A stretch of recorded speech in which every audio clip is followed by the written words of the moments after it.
Hello student, नमस्कार सभी को। कैसे हैं आप? मस्त हैं? आज का जो टॉपिक है हमारा, जिस पे हम चर्चा करने वाले हैं, वो है रेस्पिरेशन, श्वसन। इसके बारे में देखेंगे आप लोग कि श्वसन एक सामान्य सी क्रिया है जो सभी जंतुओं के अंदर और पौधों के अंदर होती है। जितने भी पौधे रहते हैं उन सब के अंदर, और जितने जंतु रहते हैं उन सब के अंदर ये निरंतर रूप से होती रहती है। श्वसन एक ऐसी क्रिया है जो सभी पौधों के अंदर और सभी जंतुओं के अंदर निरंतर होती रहती है। निरंतर का मतलब ये, यहां पर इसका मतलब ये रहेगा कि ये जो क्रिया है ये दिन में भी होती है और रात में भी होती है।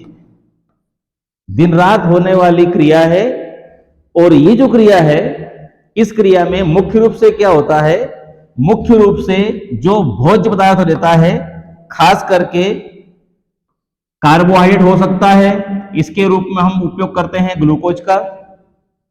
ये ग्लूकोज हो सकता है, प्रोटीन भी हो सकती है, वसा भी हो सकती है। मुख्य रूप से कार्बोहाइड्रेट से बनने वाली ग्लूकोज का श्वसन की क्रिया में उपयोग होता है। इस क्रिया में वास्तव में होता क्या है? ये जो ग्लूकोज है, ये ग्लूकोज या तो ऑक्सीकृत होता है या फिर अपघटित होता है, मतलब टूटता है। वो टूटेगा तो इससे बाद में क्या बनेगी? ऊर्जा बनेगी। तो ये जो ग्लूकोज है, ये ग्लूकोज या तो ऑक्सीजन से क्रिया करे, या तो ये ऑक्सीकृत हो, या फिर ये अपघटित हो। और ऑक्सीकृत या अपघटित होकर क्या बनाएगा? ऊर्जा बनाएगा। तो ऊर्जा बनेगी श्वसन की क्रिया से, जिसमें ग्लूकोज अपघटित होगा, टूटेगा और ऊर्जा बनेगी। ग्लूकोज का टूटना और ऊर्जा का बनना, इस क्रिया को कहा जाता है रेस्पिरेशन या श्वसन। अब इसमें जो सामान्य बात है वो ये है कि ये जो क्रिया है श्वसन की, ये पौधे में भी होती है, जंतु में भी होती है, दिन में भी होती है, रात में भी होती है। और इसमें क्या होगा? इसमें ग्लूकोज डीकंपोज होगा। डीकंपोज मतलब ये ग्लूकोज टूटेगा और ऊर्जा बनेगी। अब इन सारी बातों को मिला दें तो श्वसन की परिभाषा बन जाएगी। श्वसन क्या है? एक प्रकार की जैव रासायनिक क्रिया है। और जैव रासायनिक इसको इसलिए बोल रहे हैं क्योंकि ये सभी जीवित के अंदर होती है। जीवित से मतलब पौधे में भी हो सकती है, जंतु में भी हो सकती है। निरंतर होने वाली क्रिया है, इसका मतलब ये है दिन में भी होती है और रात में भी होती है। तो श्वसन सभी जंतु और पौधों में निरंतर होने वाली ऐसी क्रिया है जिसमें ग्लूकोज अपघटित होगा, टूटेगा और ऊर्जा का निर्माण होगा। सीधी सी बात यह है, ग्लूकोज का टूटना और ऊर्जा का बनना ही श्वसन कहलाता है, रेस्पिरेशन कहलाता है।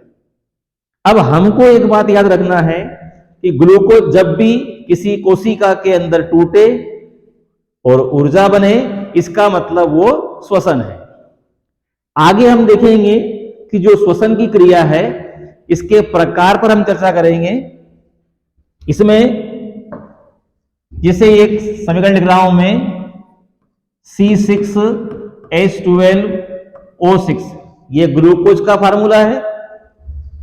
ये ग्लूकोज ऑक्सीजन से क्रिया करता है और इसकी, इन दोनों की क्रिया से एक तो बनती है कार्बन डाइऑक्साइड गैस, एक बन जाता है जल H2O, और साथ में बन जाती है 38 ATP एनर्जी। अब यहां देखिए, ये ग्लूकोज ऑक्सीजन से क्रिया करके टूट रहा है और मुख्य उत्पाद के रूप में एटीपी के रूप में ऊर्जा बन रही है। इसका मतलब यह श्वसन है।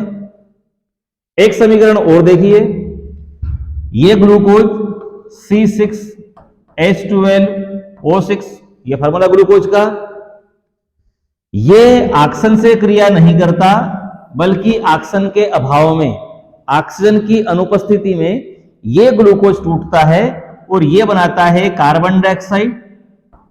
साथ में एक बनता है ये इथाइल अल्कोहल C2H5OH, ये बन जाता है, और इसके साथ ही इसमें 2 ATP ऊर्जा बन जाती है। अब दो समीकरण आपके सामने हैं।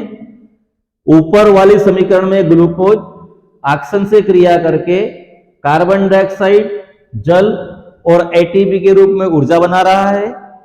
दूसरी समीकरण में यह ग्लूकोज किसी से क्रिया नहीं कर रहा है, लेकिन अपघटित हो रहा है, विघटित हो रहा है, टूट रहा है, और कार्बन डाइऑक्साइड, इथाइल अल्कोहल और एटीपी के रूप में ऊर्जा बना रहा है। तो श्वसन तो दोनों हैं। अब दोनों में अंतर क्या है? जो पहली समीकरण है, इसमें यह ग्लूकोज ऑक्सीजन के द्वारा या ऑक्सीजन की उपस्थिति में विघटित होकर ऊर्जा बना रहा है। तो ऊपर वाले को हम बोलेंगे एरोबिक रेस्पिरेशन, मतलब ऑक्सी श्वसन। नीचे वाले समीकरण में भी ग्लूकोज टूट रहा है, ऊर्जा बना रहा है, मतलब श्वसन तो ये भी है, लेकिन इसमें ग्लूकोज को तोड़ने में ऑक्सीजन का कोई योगदान नहीं है या ऑक्सीजन यहां पे नहीं है, इसलिए इसको हम बोलेंगे एनारोबिक रेस्पिरेशन, या हम कहेंगे इसको अनाक्सी श्वसन। श्वसन दो प्रकार का हो गया, आक्सी श्वसन और अनाक्सी श्वसन। अब दोनों की परिभाषा कैसे लिखेंगे? ऐसा श्वसन जो ऑक्सीजन की उपस्थिति में होता है आक्सी श्वसन कहलाता है, ऐसा श्वसन जो ऑक्सीजन की अनुपस्थिति में होता है अनाक्सी श्वसन कहलाता है। तो ये दो प्रकार हो जाएंगे। अब अगर हम इनके बारे में थोड़ी चर्चा और करें तो ये जो ऑक्सी श्वसन है ये ऑक्सीजन की उपस्थिति में होता है, बिल्कुल ठीक है। इसके अलावा फिर हम बताएंगे कि जो ऑक्सी श्वसन है ये होता है विकसित जीवों में। कुछ विकसित जीव में ये वाला श्वसन होता है। डेवलप ऑर्गेनिज्म रहते हैं जो बने होते हैं यूकैरियोटिक कोशिकाओं से। यूकैरियोटिक कोशिका का मतलब होता है जिन कोशिकाओं के अंदर केंद्रक और अन्य कोशिकांग पाए जाते हैं, उन कोशिकाओं के अंदर होता है ऑक्सी श्वसन। मतलब अधिकांश जीवों के अंदर, अधिकांश पौधों में, अधिकांश जंतुओं के अंदर ऑक्सी श्वसन ही होगा। ये जो अनाक्सी श्वसन है ये किन में होगा?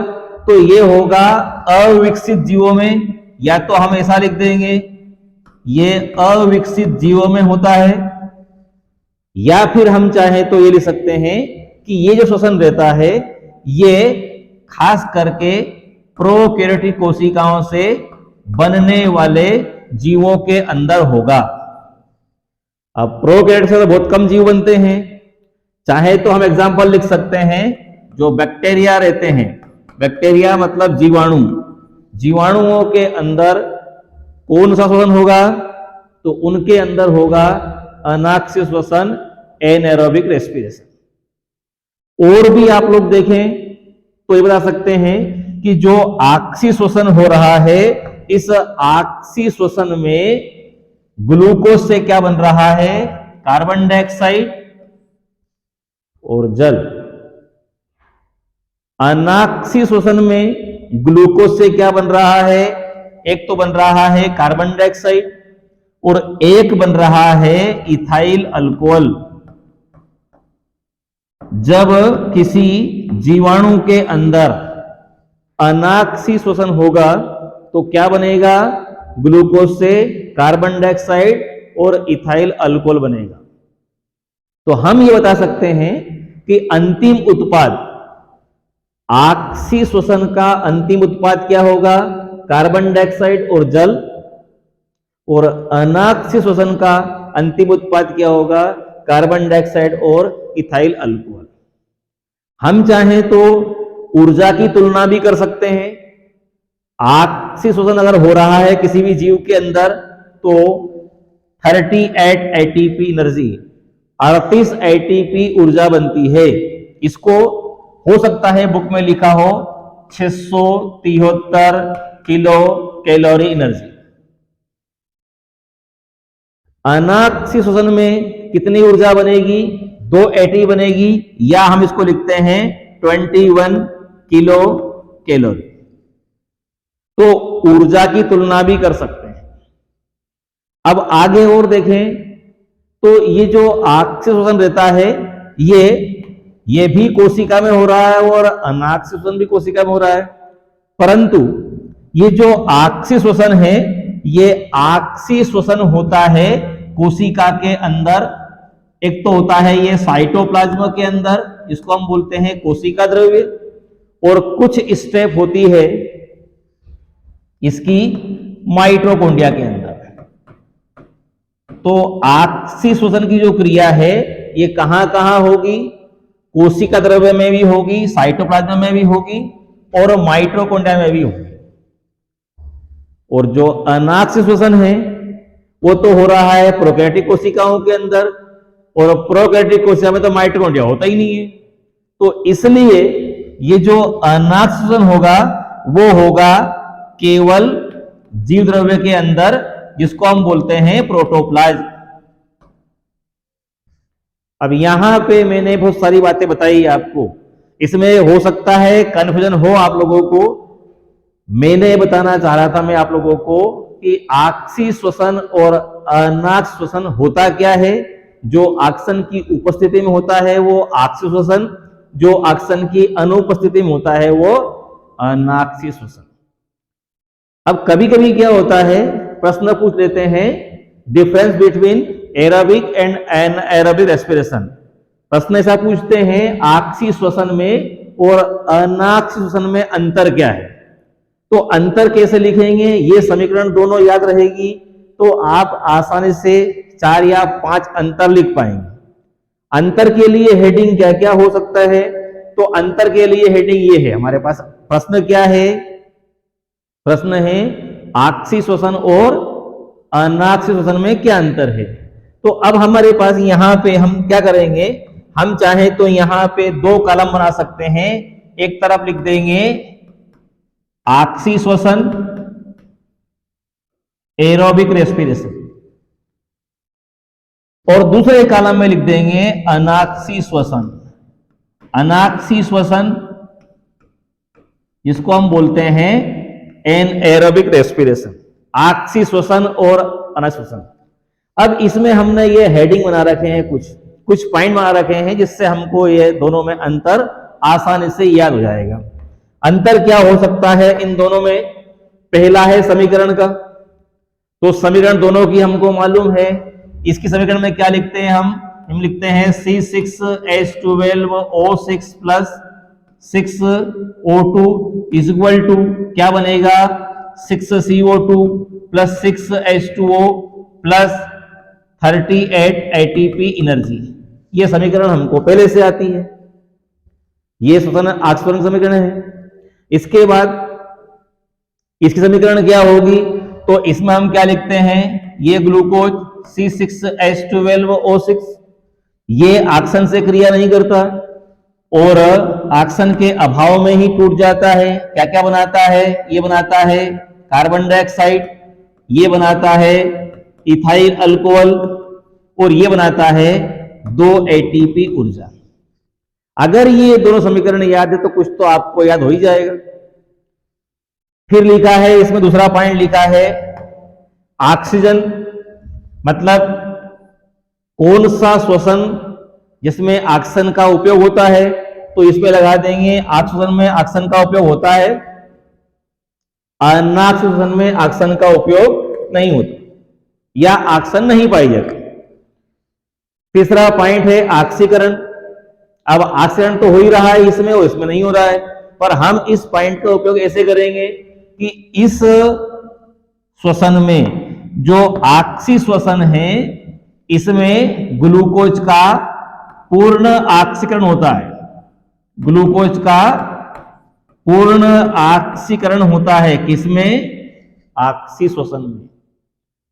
और जो अनाक्सी श्वसन है उसमें हम ऑक्सीकरण तो नहीं कह सकते, पर फिर भी लिख सकते हैं कि इसमें जो पदार्थ टूटता है, ग्लूकोज टूटता है, उसका अपूर्ण रूप से विखंडन होता है, या लिख सकते हैं ऑक्सीकरण होता है। तो इसमें ग्लूकोज का पूर्ण ऑक्सीकरण हो रहा है, अनाक्सी श्वसन में ग्लूकोज का अपूर्ण विघटन हो रहा है। अगला पॉइंट है अंतिम उत्पाद, एंड प्रोडक्ट। मतलब जब ऑक्सी श्वसन होता है तो क्या बनता है? ऑक्सी श्वसन जो होता है इसमें बनता है क्या? तो ये देखो, कार्बन डाइऑक्साइड और जल। और अनाक्सी श्वसन जो रहता है, एनारोबिक रेस्पिरेशन रहता है, इसमें क्या बनेगा? कार्बन डाइऑक्साइड और इथाइल अल्कोहल।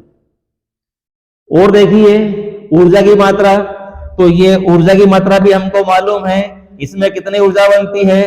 38 एटीपी एनर्जी बनती है। यहां पे कितनी ऊर्जा बनेगी? तो यहां पे तो केवल 2 एटीपी ऊर्जा बनती है। फिर देखेंगे आप लोग, अगला हेडिंग लिखा हमने कोशिका या जीव। तो ये वाला श्वसन किन में होता है? तो ये देखिए हमने लिखा था यहां पर, विकसित जीवों के अंदर होता है, एक अविकसित जीवों के अंदर होता है। या हम लिख सकते हैं, अगर कोशिका की बात करेंगे तो ये होता है, ये वाला श्वसन होता है यूकैरियोटिक कोशिकाओं के अंदर, अधिकांश जीवों के अंदर। और ये वाला श्वसन है अनाक्सी श्वसन, ये होगा प्रोकैरियोटिक कोशिकाओं के अंदर, मतलब जीवाणुओं के अंदर। इसके अलावा और देखिए स्थान, तो स्थान मतलब कोशिका में कहां पे होता है, स्थान से मतलब हम ये निकालेंगे कोशिका में कहां होता है। तो हमने अभी लिखा था कि ये जो श्वसन है ऑक्सी श्वसन, ये होता है, एक तो होता है साइटोप्लाज्म के अंदर, कोशिका द्रव्य के अंदर होता है, और कहां होता है? कुछ क्रियाएं होती है इसकी माइटोकॉन्ड्रिया में। ऑक्सी श्वसन कहां होगा? साइटोप्लाज्म, कोशिका द्रव्य के अंदर होगा और माइटोकॉन्ड्रिया में होगा। और अनाक्सी श्वसन जो होता है ये केवल होगा प्रोटोप्लाज्म में, जिसको हम बोलते हैं जीव द्रव्य। तो ये बिना किसी परेशानी के अंतर भी हम लिख पाएंगे। ऑक्सी श्वसन और अनाक्सी श्वसन में क्या अंतर है? तो एक में हम लिखेंगे समीकरण, दोनों की अलग अलग हो जाएगी। समीकरण से हमारी आधी समस्या हल हो जाएगी। ऑक्सीजन की उपस्थिति होती है एक में उसकी आवश्यकता नहीं होती। एक में पूर्ण ऑक्सीकरण होता है, एक में अपूर्ण ऑक्सीकरण होता है। एक में अंतिम उत्पाद के रूप में कार्बन डाइऑक्साइड और जल बनता है, एक में अंतिम उत्पाद के रूप में कार्बन डाइऑक्साइड और इथाइल अल्कोहल बनता है। एक में ऊर्जा की मात्रा अधिक बनती है 38 एटीपी, एक में ऊर्जा की मात्रा कम बनती है। एक यूकैरियोटिक कोशिका में होता है, एक प्रोकैरियोटिक कोशिका में होता है। एक कोशिका द्रव्य में और माइटोकॉन्ड्रिया में हो रहा है, दूसरा केवल जीव द्रव्य में हो रहा है। और एक और मजे की बात चाहे तो बता सकते हैं कि इन दोनों में से कोशिका के ऊपर अगर 2 श्वसन है तो जीव के लिए इन दोनों में से हानिकारक कौन सा होता है? वैसे तो हानिकारक होता ही नहीं, ऊर्जा बनती है इसमें। पर अगर बात करें तो इसमें क्या बना? इसमें बना कार्बन डाइऑक्साइड, इसमें बना जल, इसमें बनी ऊर्जा। इनमें से तीनों कोई नुकसान नहीं करते। लेकिन इसके अंदर क्या बना? कार्बन डाइऑक्साइड, ये तो गैस से बाहर निकल जाएगी, ऊर्जा का वो उपयोग कर लेगा जीव। लेकिन साथ में क्या बनेगा? साथ में बनेगा इथाइल अल्कोहल। अब ये जो इथाइल अल्कोहल है, ये इथाइल अल्कोहल शराब है। तो ये शराब नुकसान करेगी या फायदा करेगी? कोशिका के लिए नुकसान करेगी। अब नुकसान करेगी तो क्या नुकसान करेगी? तो इस एथिल अल्कोहल से उस जीवाणु के ऊपर, उस कोशिका के ऊपर विपरीत प्रभाव पड़ेगा। अल्कोहल शराब लाभदायक होती है, हानिकारक होती है हमारे लिए? अच्छा, लाभदायक भी होती है। हाँ, ये हमारी सोच पे डिपेंड कर सकता है। इसके लिए कहां सुनाऊं मैं आप लोगों को कि इसमें शराब हमारे लिए लाभदायक होती है, हानिकारक होती है। तो जो शराब नहीं पीता है उसके लिए तो वो कहेगा कि नुकसान होता है, और जो शराब पीने वाला व्यक्ति है वो तो कहेगा कि मजा आता है। तो ये हमारी सोच पे डिपेंड करता है। एक बार क्या हुआ था कि एक संगोष्ठी हो रही थी, और संगोष्ठी में एक वैज्ञानिक बताता था कि अल्कोहल कितनी जहरीली होती है, शराब कितना हानिकारक होता है, कितना नुकसान करता है, ये बताने का वो प्रयास कर रहे थे। सामने लोग बैठे थे आपके जैसे ही। उन्होंने क्या किया, उन्होंने बताने का प्रयास किया तो उन्होंने एक बीकर लिया। ध्यान से देखिएगा इसको। एक बीकर लिया और इस बीकर के अंदर उन्होंने पानी भर दिया। इस बीकर में क्या भरा हुआ है? इस बीकर में भरा हुआ है H2O, पानी। एक बीकर उन्होंने और लिया और इस बीकर में उन्होंने, इस बीकर के अंदर उन्होंने ये भर दी है शराब, इथाइल अल्कोहल। ठीक है। और कुछ छोटे छोटे कीड़े लिए और कीड़े लेकर उन्होंने कुछ कीड़ों को डाल दिया पानी के अंदर, पानी से भरे बीकर में, और कुछ कीड़ों को डाल दिया अल्कोहल से भरे बीकर में। अब कीड़े अल्कोहल वाले बीकर में भी है और पानी वाले बीकर में भी है, और वो समझा रहे थे कि इन कीड़े मकोड़ों के ऊपर, छोटे छोटे कीड़े हैं, इनके ऊपर पानी का कितना असर होता है और अल्कोहल का कितना असर होता है। कुछ समय बाद उन्होंने देखा कि ये जो अल्कोहल के अंदर के जो कीड़े थे, इन कीड़ों की, ये जो इसके अंदर कीड़े रहते हैं, ये इनकी डेथ हो जाती है, ये मर जाते हैं, और इसके पानी के अंदर जो कीड़े भरे हुए पड़ रखे हुए हैं, ये कीड़े जीवित बने रहते हैं। अब जो वैज्ञानिक संगोष्ठी में लोगों को समझा रहे थे, उनका बताने का मतलब था कि ये अल्कोहल इतनी जहरीली होती है, इतनी खतरनाक होती है कि कीड़े इससे मर जाते हैं, और पानी अच्छा रहता है क्योंकि इसमें विषैलापन नहीं होता, कीड़े जिंदा रहते हैं। अब आपके जैसे ही बैठे थे, उनसे पूछ लिया कि बताओ भैया क्या समझ में आया इसमें, इसमें इन दोनों में अंतर समझ में आया? तो एक व्यक्ति खड़ा हुआ, उसने जवाब दिया कि साहब पूरी बात समझ में आ गई। अगर हम दारू पिएंगे, हम शराब पिएंगे, तो हमारे पेट में जो कीड़े होंगे वो मर जाएंगे, इसलिए शराब पीना चाहिए। मतलब वो जो समझा, क्योंकि वो दारू पीता था, दारू पीने वाला था, तो उसको ऐसा, ये जो कहानी थी उसमें उनको सार समझ में ये आया कि पेट के कीड़े मार देती है, इसलिए दारू पीना चाहिए। तो जहां हमारा स्वार्थ रहता है, जहां मतलब हम जो सोचते हैं वो वहां अर्थ निकाल लेते हैं। चलिए आगे बढ़ें। अब बात करेंगे हम श्वसन की क्रियाविधि, क्योंकि हमने जो पहले पढ़ा है, वो पहले पढ़ा वो तो ये है कि श्वसन की जो क्रिया है ये सामान्य सी आपने 9-10 में पढ़ी होगी। अब 11-12 में बड़ी क्लास है, तो श्वसन की क्रिया है थोड़ी पढ़ेंगे। भोज पदार्थ अपघटित होता है, ऊर्जा बन जाती है।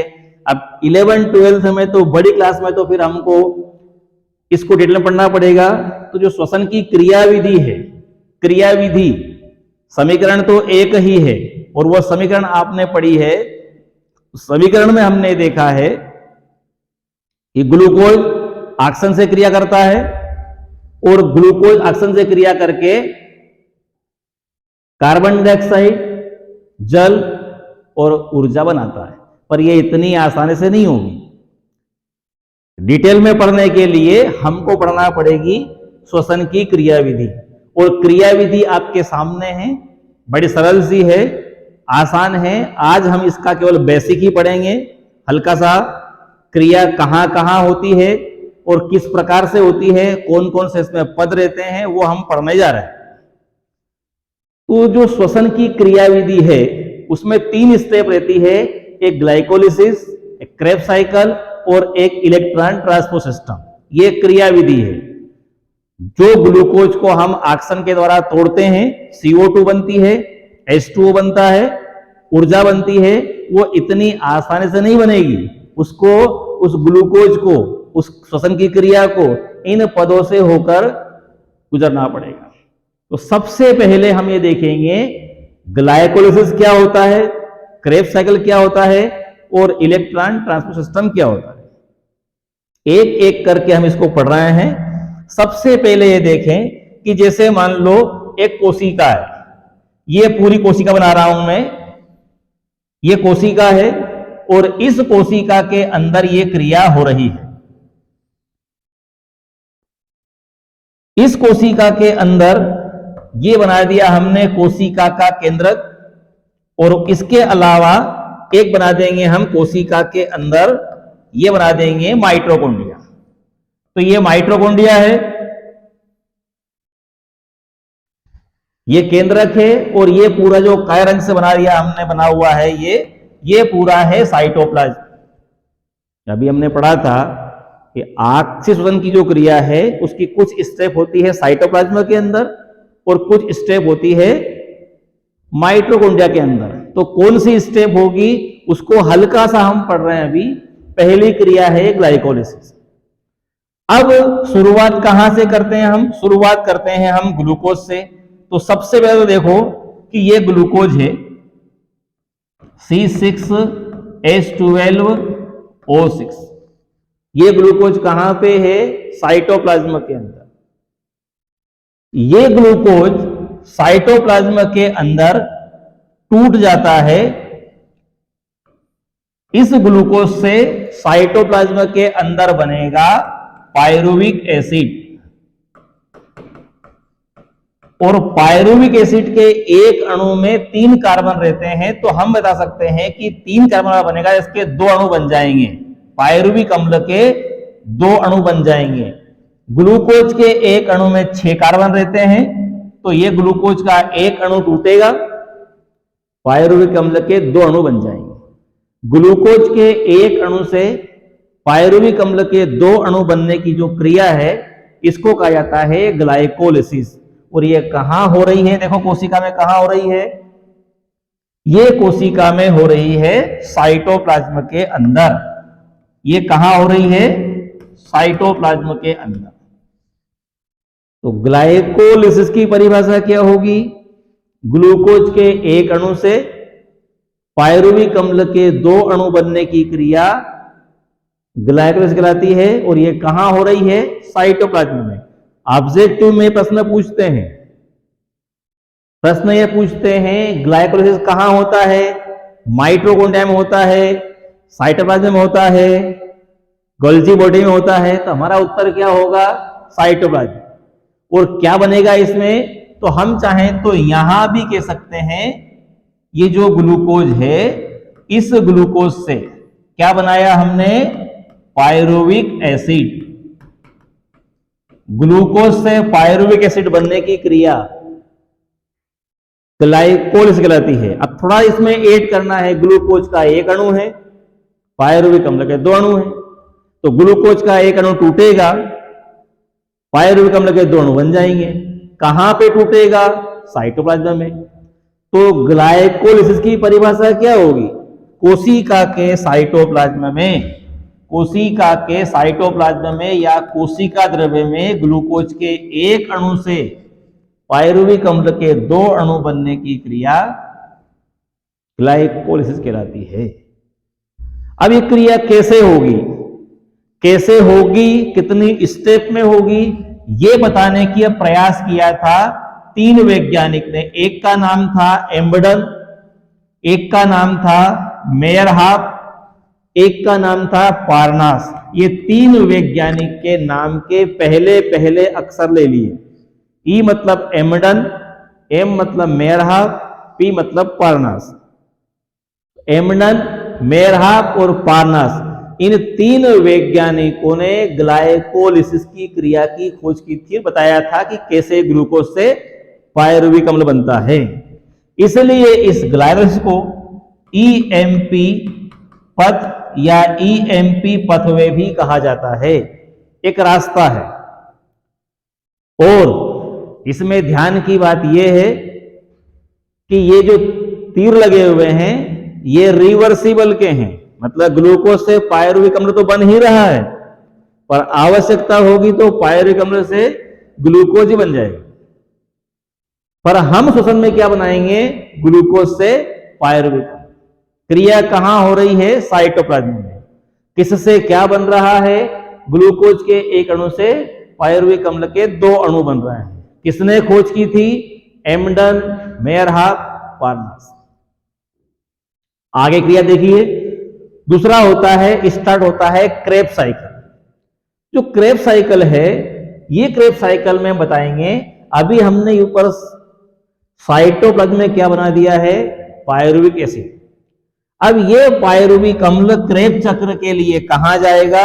क्रेब्स चक्र के लिए जाएगा ये माइटोकॉन्ड्रिया के अंदर, पर ये यहां से चलेगा साइटोप्लाज्म से माइटोकॉन्ड्रिया में नहीं पहुंचेगा। उसके पहले इससे बन जाएगा एक नया यौगिक, इसको बोलते हैं एसिटिल कोएंजाइम ए। इसमें 2 कार्बन रहते हैं, इसका मतलब पायरुविक अम्ल में से एक कार्बन डाइऑक्साइड निकल जाती है। हमको यहां पर इतना बताना है, ग्लाइकोलिसिस की क्रिया द्वारा जो पायरुविक अम्ल बनता है वो माइटोकॉन्ड्रिया में जाने से पहले एसिटिल कोएंजाइम ए में बदल जाता है, और फिर ये एसिटिल कोएंजाइम ए कहां जाएगा? माइटोकॉन्ड्रिया में। कौन? एसिटिल कोएंजाइम ए कहां चला गया? माइटोकॉन्ड्रिया में। और यहां पर जाकर ये एसिटिल कोएंजाइम ए बनाएगा 2 चीज, एक तो बनाएगा कार्बन डाइऑक्साइड और एक बनाएगा जल। तो एसिटिल कोएंजाइम ए से कार्बन डाइऑक्साइड और जल बनने की जो क्रिया कहां हो रही है? माइटोकॉन्ड्रिया में। उसको कहा जाता है क्रेब्स साइकिल। इसमें क्या होगा? इसमें हम ये बता सकते हैं, एसिटिल कोएंजाइम ए से क्या बनेगा? कार्बन डाइऑक्साइड और जल बन जाएगा। माइटोकॉन्ड्रिया में एसिटिल कोएंजाइम ए से कार्बन डाइऑक्साइड और जल बनने की क्रिया को कहा जाता है क्रेब्स साइकिल। कहां हो रहा है? माइटोकॉन्ड्रिया। अब इस क्रेब्स चक्र के अन्य नाम और है। इसमें अधिकांश अम्ल बनेंगे, बहुत लंबा चौड़ा चक्र है, इसकी चर्चा हम बाद में करेंगे। इसमें अधिकांश अम्ल बनेंगे वो 3 कार्बोक्सिलिक समूह वाले होंगे, इसलिए इसका एक नाम और है try carboxylic acid cycle. Krebs चक्र का एक नाम और है टीसीए चक्र, ट्राई कार्बोक्सिलिक एसिड साइकिल। इसके अलावा इसमें जब चक्र की शुरुआत होती है तो सबसे पहले बनता है सिट्रिक एसिड, इसलिए इसका एक नाम और है citric acid cycle. Citric acid cycle, try carboxylic acid cycle और क्रेब्स साइकिल, ये तीनों का मतलब एक ही है। और ये कहां पे पूर्ण होगा चक्र? माइटोकॉन्ड्रिया। अब माइटोकॉन्ड्रिया में क्या क्या बना दिया? कार्बन डाइऑक्साइड और जल बना दिया। अब इसके आगे एक स्टेप और है, इलेक्ट्रॉन ट्रांसपोर्ट सिस्टम, इसको बोलते हैं ईटीएस छोटे रूप में, इलेक्ट्रॉन ट्रांसपोर्ट सिस्टम। ये जो क्रिया है ये भी होती है माइटोकॉन्ड्रिया के अंदर। और माइटोकॉन्ड्रिया में इसमें क्या होगा? इसमें जो इलेक्ट्रॉन रहेंगे, इन इलेक्ट्रॉन से डिफरेंट स्टेज में, अलग अलग अवस्था में ऊर्जा बनेगी। तो ये कहां चलेगा? ये स्टेप भी कहां होगी? ये स्टेप होगी माइटोकॉन्ड्रिया के अंदर। और इलेक्ट्रॉन ट्रांसपोर्ट सिस्टम में क्या होगा, इलेक्ट्रॉन ट्रांसपोर्ट सिस्टम में इलेक्ट्रॉन जो रहेंगे ये एनर्जी या ऊर्जा का निर्माण करेंगे। इलेक्ट्रॉन से क्या बनेगी, ऊर्जा। तो छोटी सी समरी इसकी ये हो सकती है, ग्लूकोज से पायरुविक अम्ल बने कोशिका द्रव्य में, तो ये ग्लाइकोलिसिस। एसिटिल को एंजाइम ए से कार्बन डाइऑक्साइड और जल बने माइटोकॉन्ड्रिया के अंदर, तो वो क्रिया होगी क्रेब्स साइकिल। और विभिन्न प्रकार के इलेक्ट्रॉन के ट्रांसपोर्ट होने से, एक स्थान से दूसरे स्थान पर जाने से ऊर्जा बनती है, वो होता है इलेक्ट्रॉन ट्रांसपोर्ट सिस्टम। मुझे लगता है कि आज जो हमने पढ़ा है इसमें एक पढ़ा है श्वसन की परिभाषा। जैविक क्रिया है, निरंतर होती है, जंतु में भी होती है, पौधों में भी होती है, दिन में भी होती है, रात में भी होती है। होगा क्या, ग्लूकोज टूटेगा, ऊर्जा बनेगी। कितने प्रकार का होगा, 2 प्रकार है। अगर ऑक्सीजन की उपस्थिति में होता है तो ऑक्सीशोषण, ऑक्सीजन की अनुपस्थिति में होता है तो अनॉक्सीशोषण। इसके अलावा अंतर आप लोग कर ही पाएंगे, इसमें कोई परेशानी वाली बात है ही नहीं। क्रियाविधि का जहां तक सवाल है तो क्रियाविधि में इसमें 3 स्टेप है। ग्लाइकोलिसिस कहां होगा, साइटोप्लाज्म में होगा। ग्लूकोज से क्या बनेगा, पायरुविक एसिड। क्रेब्स चक्र कहां होगा, क्रेब्स चक्र होगा माइटोकॉन्ड्रिया के अंदर। एसिटिल को एंजाइम ए से क्या बनेगा, कार्बन डाइऑक्साइड और जल। इलेक्ट्रॉन ट्रांसपोर्ट सिस्टम कहां होगा, ये माइटोकॉन्ड्रिया के अंदर होगा। इसमें इलेक्ट्रॉन से क्या बनेगी, ऊर्जा। थोड़ा सा पढ़िएगा, ध्यान से पढ़िएगा, याद रखने का प्रयास कीजिए। धन्यवाद बहुत बहुत।